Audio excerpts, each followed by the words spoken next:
Hello and welcome to my newest video. Today I'm going to take a quick first look at blockchain cuties. I know the name already sounds convincing. It's basically another Cryptokitties on the Ethereum blockchain, or rather say a crypto collectible game on the Ethereum blockchain with cute monsters or kind of pets or however you want to call them. And as you can see here from the screen, what's quite interesting about the game, it has these different types of pets that are quite unique to each other. So as you can see here, millions of possible combinations, presence of various genes, colors, and background combinations make each descendant cutie one of a kind.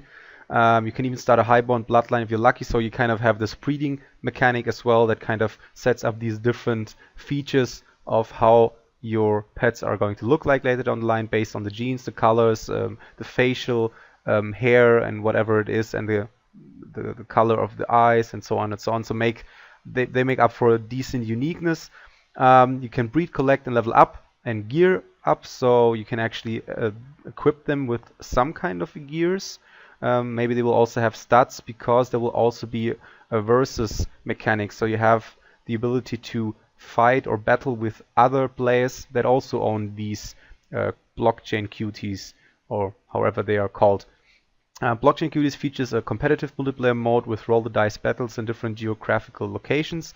While both players get experience from battles, only winner gets a chance to receive useful wearable or consumable items. Now I don't know if the winner gets them from the other person, so basically steals them, or if they get them just as a winner reward from the game itself. Values we share, obviously these are the typical values that most of the crypto games, especially crypto collectible games, have. So with the smart contract you have complete ownership.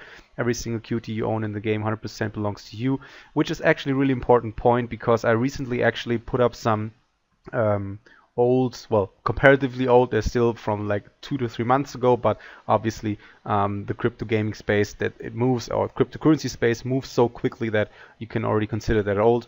I actually set up paintings from, I don't know which game it was, I think it was Crypto Arts or the Crypto Masters pieces on OpenSea, because obviously these are completely transferable digital assets, because they're all based on ERC20 tokens or ERC721 tokens, some of them.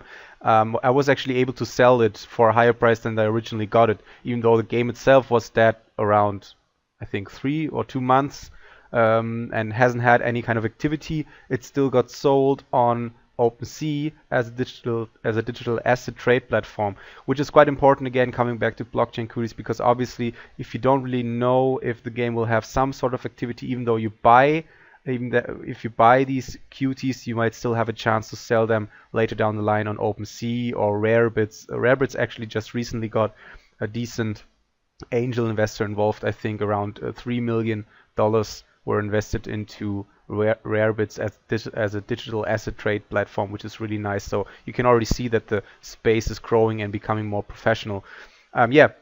So ownership, obviously a big deal for most of the crypto collectible games. Diversity, everyone has different tastes and loves different creatures. You don't have to play cats only with us.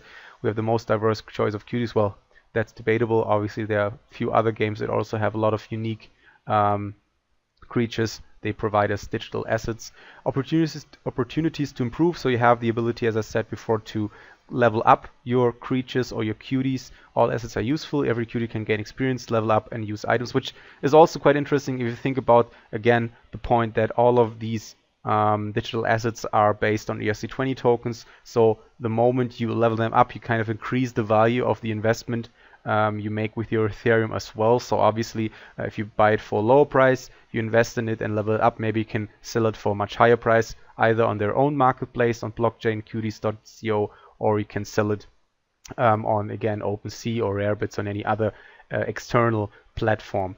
Cost efficiency, all important cuties stats are stored in blockchain as compactly as possible, holding the cost of transaction in mind, which is always a great idea, because obviously we have this major discussion going on right now how energy or cost efficient blockchain really is, because obviously there's a lot of money being put into electrical bills and all the other stuff. So how again efficient is it actually? So keeping the code down, or at least to bare minimum, and having these stats and all the information that has to be stored in a smart contract in a compactable fashion is always a great kind of goal, or additional goal for any kind of crypto game developer in mind. Also, what's quite important, obviously, as they state here as well, is that some features are even stored off-chain. We don't want our players to overpay, so not everything is being done on the blockchain. I am always a major proponent of doing a kind of a half-half decentralization and centralization on servers. Anything that comes with gameplay, I think, should not be stored on, well, that's not a general rule, but for most of the games, the interaction with the gameplay should not be stored on the blockchain. It should be done on the server side, but the ecosystem, the economy run features of a game should be stored on the blockchain for more transparency and 100% ownership, for example. So yeah, so this has the additional feature that it will keep the costs of the transaction fees down as well. So anytime you interact with the blockchain, maybe to trade or to buy, to sell, to level up, you won't have to pay too high gas prices, which right now are quite high comparatively for the Ethereum blockchain. I think there's still some network congestion going on, so you might want to wait before you invest as well, or maybe you just want to pay the gas price anyway if you already spent more Ethereum on buying one of these crypto collectibles. So yeah, right now you have the special sale going on for one of these unique pets. I guess for most of the games that do it the same way, this one is going to be unique, so only 9 left. They kind of try to provide some sort of scarcity as well.